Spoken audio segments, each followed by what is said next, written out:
इसमें सबसे पहले बच्चों वर्ड ऑर्डर के साथ हम एग्जाम्पल देखेंगे। वह एक गीत गाती है। अगर इसका अनुवाद करना है तो वह का अंग्रेजी बेटा यहाँ सी हो जाएगा, और सी एक वचन है इसलिए इसमें क्या लगेगा, सिंग, और सिंग में यस लग जाएगा। यस बच्चों मैंने पूर्व की क्लास में बताया कहाँ लगेगा कि जिन क्रियाओं के अंत में es, double s, c h, s h, o या एक्स है उनके अंत में एस लगेगा, बाकी सभी के अंत में आप यस लगाएंगे। तो सी सिंग्स, अब एक गीत बचा आप सांग हो जाएगा। और इसी के बाद में एक बहुवचन हो जाए, जैसे तुम एक गीत गाते हो। तुम एक गीत गाते हो। अब तुम का अंग्रेजी बेटा यू होता है, यू बहुवचन है तो यहाँ यस या एस नहीं लेगा, यू सिंग ए सॉन्ग, ये हो जाएगा आपका। अब आपने यहाँ देखा कि एक वचन के साथ हमने यस या एस का प्रयोग किया है और बहुवचन के साथ हमने यस या एस का प्रयोग नहीं किया है। अगर इसी को अगर आपको नेगेटिव में समझना हो तो बेटा नेगेटिव में अगर समझना हो तो सबसे पहले नेगेटिव में का पहचान है कि इसमें बेटा या तो नहीं आएगा या तो कभी नहीं आएगा। अगर कोई भी सेंटेंस नेगेटिव है तो नेगेटिव में या तो बेटा नहीं आएगा या तो कभी नहीं आएगा, तभी वो नेगेटिव होगा। और नेगेटिव सेंटेंस का हिंदी है, अगर नहीं आता बेटा तो सब्जेक्ट सबसे पहले लिखेंगे, और सब्जेक्ट लिखने के बाद अगर हेल्पिंग वर्ब, अगर सब्जेक्ट एक वचन है तो हम क्या लगा देंगे, डज नॉट लगा देंगे। अगर बहुवचन है तो हम बेटा डू नॉट लगा देंगे। और डज नॉट या डू नॉट के बाद में सबसे पहले हम क्या लिखेंगे, वर्ब का फर्स्ट फॉर्म लिखेंगे, और वर्ब के फर्स्ट फॉर्म के बाद में ऑब्जेक्ट हो जाएगा बेटा। ये ध्यान रखेंगे, जब नहीं के साथ में डज नॉट या डू नॉट का प्रयोग होगा तो उसके साथ वर्ब के फर्स्ट फॉर्म में यस या एस नहीं लगाएंगे। डज नॉट, डू नॉट के साथ कभी भी यस या एस का प्रयोग नहीं होगा।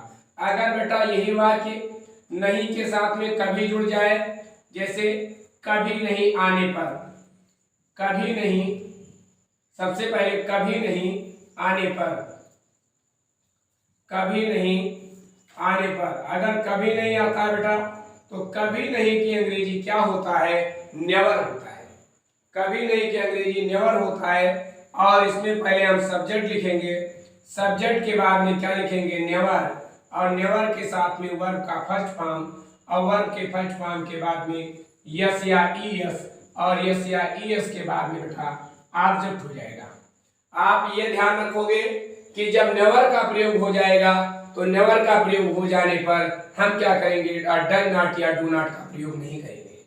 और नेवर के साथ में अगर कर्ता एक वचन है तो हम यस या एस लगाएंगे, अगर नेवर के साथ कर्ता बहुवचन है तो यस या एस नहीं लगाएंगे। आइए बच्चों हम लोग एग्जाम्पल के माध्यम से समझते हैं। जैसे यही एग्जाम्पल अगर आपको नेगेटिव बनाना हो तो आप लिखोगे वह एक गीत नहीं गाती है। वह एक गीत नहीं गाती है। वह एक गीत नहीं गाती है। यही अगर आप बहुवचन में ले आओगे तो तुम एक गीत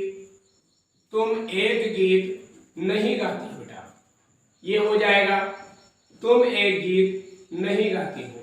अब अगर इन दोनों वाक्य का अनुवाद कर देना है, अब सबसे पहले हम देखेंगे इसमें ये वाक्य हमारा नेगेटिव हो गया क्योंकि नेगेटिव नहीं आया है, और इसमें वह एक गीत नहीं गाती है अगर हो जाएगा सी, फिर इसके बाद में एक वचन है तो क्या लिखेंगे, does not, she does not, और इसके बाद में सिंग आ सॉन्ग, ये हो जाएगा। देखो बेटा नहीं में जैसे वह एक गीत नहीं गाती है, she does not sing a song, और तुम ये एक गीत नहीं गाते हो जाएगा। तुम का अंग्रेजी क्यों हो जाएगा बेटा, you do not sing a song, you do not sing a song, ये हो जाएगा। एक बार हम पुनः फिर से समझेंगे। और अगर सबसे पहले अफर्मेटिव है बेटा तो सब्जेक्ट वर्ब का फर्स्ट फॉर्म एस या ईएस प्लस ऑब्जेक्ट हो जाएगा। और इसके बाद में जैसे एग्जांपल है, वह एक गीत गाती है, शी सिंग्स ए सॉन्ग, तुम एक गीत गाते हो, यू सिंग ए सॉन्ग। अगर नेगेटिव है तो नेगेटिव का पहचान है बेटा नहीं उसमें जरूर आएगा, या तो नहीं आएगा या तो कभी नहीं आएगा, तभी वो वाक्य अपना नेगेटिव होगा बेटा, ध्यान दोगे। अगर नहीं आता है तो सब्जेक्ट के बाद आप एक वचन के साथ डज नॉट लगाओगे, बहुवचन के साथ डू नॉट, वर्ब का फर्स्ट फॉर्म प्लस ऑब्जेक्ट लगाओगे। अगर कभी नहीं आता है तो सब्जेक्ट लगाओगे, सब्जेक्ट के बाद तुरंत नेवर हो जाएगा, और नेवर के बाद वर्ब का फर्स्ट फॉर्म, और वर्ब के फर्स्ट फॉर्म में यस या यस लग जाएगा एक वचन के साथ, इसके बाद ऑब्जेक्ट होगा। अब हम इसका एग्जांपल देखेंगे। वह एक गीत कभी नहीं गाती है, वह एक गीत कभी नहीं गाती है, वह एक गीत कभी नहीं गाती है। अब हो जाएगा सी, सी के बाद आप नेवर लिखोगे, सी नेवर। अब सी एक वचन है नेवर के साथ, इसलिए ऐसे इस लग जाएगा, सी नेवर सिंग्स अ सॉन्ग, ये हो जाएगा। और जैसे तुम एक गीत कभी नहीं गाते हो, तुम एक गीत कभी नहीं गाते हो। अगर ये आ जाएगा तो तुम का अंग्रेजी बेटा यू हो जाएगा, यू नेवर। अब तुम बहुवचन होने के नाते यहाँ क्या होगा, यस या यस नहीं लगेगा, क्या हो जाएगा, you never sing a song, ये लिख दिया जाएगा बेटा। अब यहाँ आपने देखा था फिर से एक वचन के साथ अगर नहीं आया है तो डज नॉट या डू नॉट के साथ आप वर्ब का फर्स्ट फॉर्म लगाओगे, कभी नहीं आएगा तो बेटा नेवर लगाओगे, और नेवर में हमेशा एक वचन के साथ ही यस या यस लगेगा। अब आप देखिए इसके बाद में अगर तो बहुवचन के साथ अगर नेवर आया है बेटा तो यस या यस का प्रयोग नहीं होगा। इसके बाद में आप लोगों ने पढ़ा अफर्मेटिव, नेगेटिव, और इसके बाद में अब हम इसमें अध्ययन करेंगे इंट्रोगेटिव,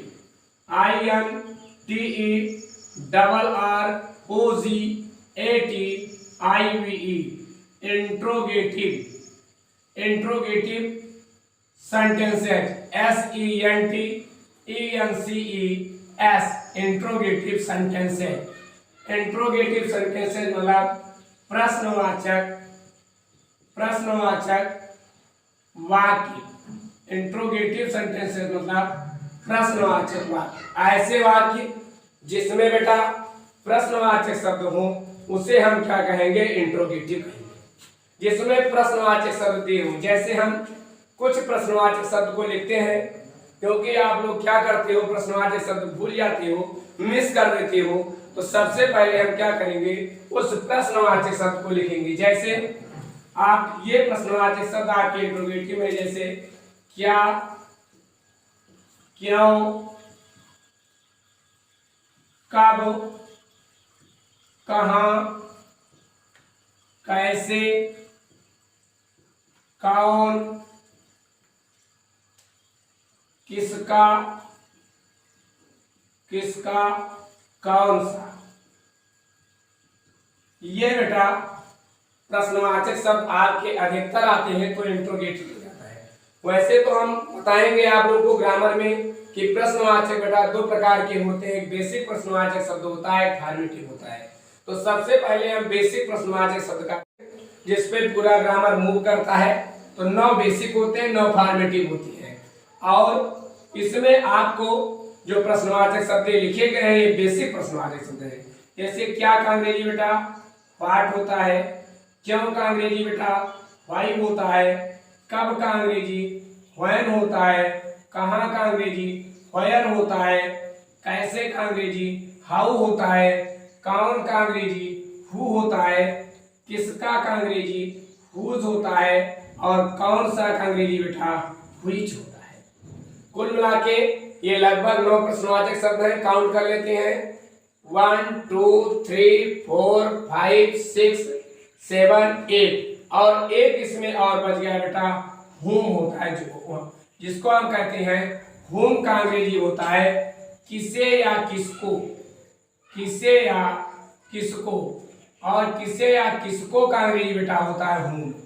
इस प्रकार से ये 9 प्रश्नवाचक शब्द बेटा आपके बेसिक में आते हैं।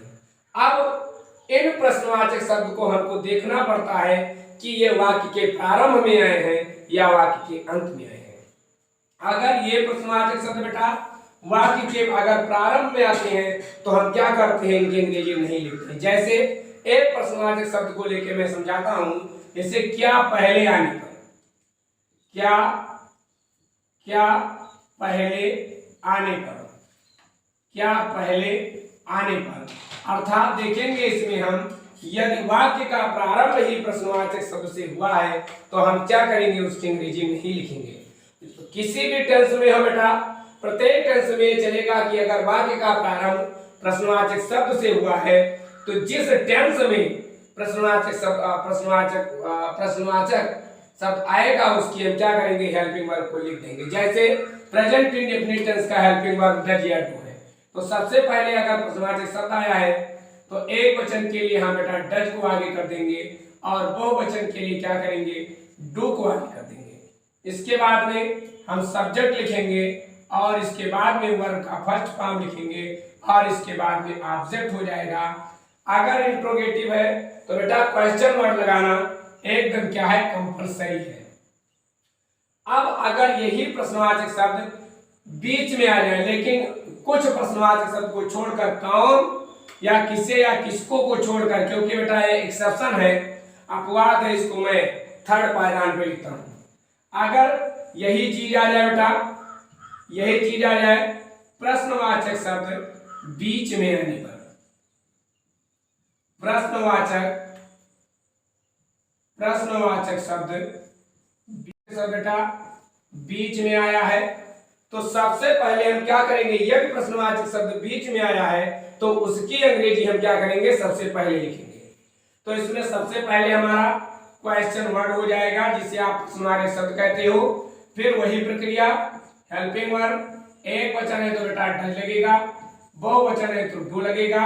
इसके बाद में बेटा सब्जेक्ट हो जाएगा और सब्जेक्ट के बाद वर्ब का फर्स्ट फॉर्म और वर्ब के फर्स्ट फॉर्म के बाद ऑब्जेक्ट, फिर क्वेश्चन मार्क हो जाएगा।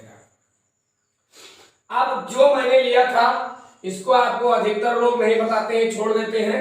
इसको जानना बेटा आपको कंपलसरी है।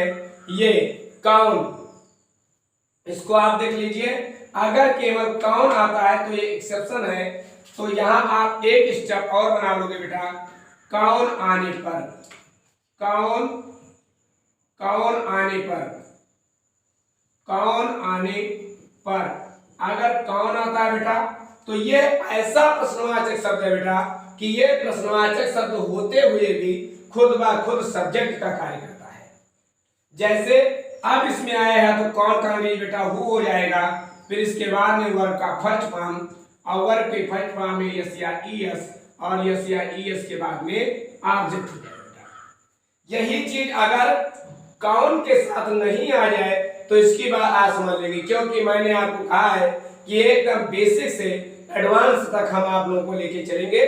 तो अगर एक स्टेप आप और बना लोगे, कौन के साथ नहीं आने पर, कौन के साथ अगर नहीं आ जाए तो हम क्या करेंगे, कौन के साथ नहीं आने पर, कौन के साथ नहीं आने पर, तो कौन बेटा हमेशा एक वचन होता है तो हु हो जाएगा और हु के बाद क्या लगेगा बेटा, डज नॉट, और डज नॉट के बाद में क्या होगा, वर्ब का फर्स्ट फॉर्म और वर्ब के फर्स्ट फॉर्म के बाद ऑब्जेक्ट हो जाएगा। और सब में बेटा अगर इंट्रोगेटिव है तो क्वेश्चन वर्ड लगेगा। वह एक गीत, क्या वह एक गीत गाती है। अब आप देख रहे हैं बेटा क्या यहाँ वाक्य के पहले आया है तो आप उसकी अंग्रेजी क्या है नहीं लिखोगे, ये एक वचन है तो हो जाएगा डज सी और हो जाएगा सिंग आ सॉन्ग। इसके बाद क्वेश्चन मार्क, जैसे बहुवचन आ जाए तुम क्या से पहले प्रारंभ करेंगे बेटा, क्या तुम एक गीत, क्या तुम एक गीत गाती हो। अब आप ये देखिए, यहां में प्रश्नवाचक शब्द वाक्य पहले आ, लेकिन तुम बहुवचन में तो डू को आगे कर देंगे। Do you sing a song. अगर ये इसी में देखेंगे प्रश्नवाचक शब्द बीच में आ जाए, वह एक गीत क्यों गाती है। वह एक गीत क्यों गाती है। अब अगर इसका अनुवाद करना हो बेटा तो क्या करेंगे, वाई, अब एक बचा है तो लिखेंगे does, why does she sing a song, ये हो जाएगा। अगर आ जाए तुम एक गीत क्यों गाते हो, तुम एक गीत क्यों गाते हो। अगर ये आ जाए तो क्या होगा, वाई डू यू, अब क्योंकि डू लग रहा है तो बहुवचन है, why do you sing a song, why do you sing a song. अब इसके बाद हम देखेंगे इस काउन वाले प्रश्नवाचक शब्द को बेटा कैसे अनुवाद करते हैं। जो पूरे 12 टेंस में जो कौन प्रश्नवाचक शब्द है बेटा, ये एक्सेप्शन कवर करता रहेगा और हम इसको साथ साथ लेकर चल के आपको बताते रहेंगे। अगर आ जाए कौन एक गीत गाता है, कौन एक गीत गाता है। अब बेटा कौन हमेशा व्यक्ति का ही बोध कराता है। जब भी कौन से आपकी बात आएगी तो कौन हमेशा क्या करता है, व्यक्ति का ही बोध कराता है। अब आगे हम आप लोगों को बताएंगे कौन सा प्रश्नवाचक शब्द क्या बोध कराता है, लेकिन यहाँ आप लोग ये जान लीजिए, जब भी कौन से प्रश्नवाचक शब्द होगा तो निश्चित आप मान के चलिए कोई ना कोई व्यक्ति मिलेगा। जैसे आप कहते तुम्हें हिंदी कौन पढ़ाता है, कोई व्यक्ति का पढ़ाएगा, तुम्हें कौन बुलाता है, तो कौन का अंग्रेजी बेटा हो जाएगा हु, और हु प्रश्नवाचक शब्द हमेशा एक वचन है तो हो जाएगा हु सिंग्स अ सॉन्ग। और इसके बाद में यही अगर ऐसे आ जाए, कौन एक गीत नहीं गाता है, कौन एक गीत नहीं गाता है, तो क्या हो जाएगा, who does not sing a song. क्या हो जाएगा, who does not sing a song. जब डज नॉट हम लगाएंगे बेटा तो यस या यस नहीं लगाएंगे, who does not sing a song. इस प्रकार से बेटा आपने प्रेजेंट इंडेफिनिट टेंस के अफर्मेटिव, नेगेटिव और इंट्रोगेटिव को पढ़ा। आप इसको समझोगे, ट्रांसलेशन करोगे। अगर कोई दिक्कत आपको आती है तो नीचे आप कमेंट में लिख दोगे, उसको पुनः डाउट क्लास में बता दिया जाएगा। और इसको आप पढ़िए और ज्यादा से ज्यादा आप देखिए वीडियो, आपको निश्चित रूप से समझ में आएगा। धन्यवाद।